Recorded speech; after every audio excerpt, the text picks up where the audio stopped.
plastic canvas little baby basket. It's so adorable, so let's get started.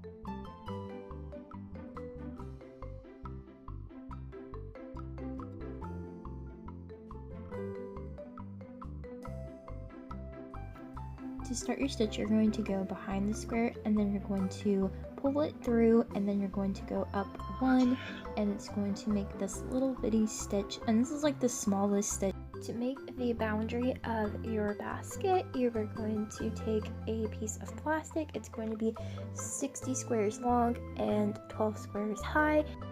To give it some more detailed texture to this basket, you're going to be counting your squares when you are doing this, just so you don't mess up, but it's pretty easy. You just do 3 squares up and 3 squares down. It's vertical going up 3 lines, and then it's horizontal going those 3 lines, and it's pretty simple, and it just makes this really cute little texture. It just gives it a pop, because you don't want it to just be plain.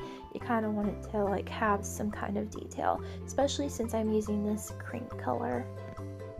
I left 60 squares on top blank, and all I did was I went over and out with light pink yarn just to give it a different color, because I just thought it'd be cute. To make the behind look really nice and clean, I am just doing a simple stitch. I'm going in 1 square from the top, and then I'm going to the square in the bottom, and I'm just going to keep doing that over and over again until it looks nice and clean. And how I just hide my string so I don't unravel anything, I just slip my needle through those little bitty loops in the back, and then I just cut it off just so it doesn't unravel and look messy. Now I'm going to show you how you can put the basket all together, so just follow along and you should be fine.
It's 26 squares by 12 squares, and all you're going to do is attach it to the side.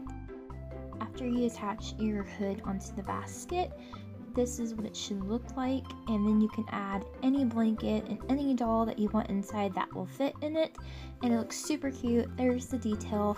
It's so adorable. I absolutely love this little baby basket. It's so cute and very sturdy. Thank you guys so much for watching. Don't forget to like, comment, share, and subscribe, and follow me on Instagram at Rainbow Bites, and I will see you in the next video. Bye!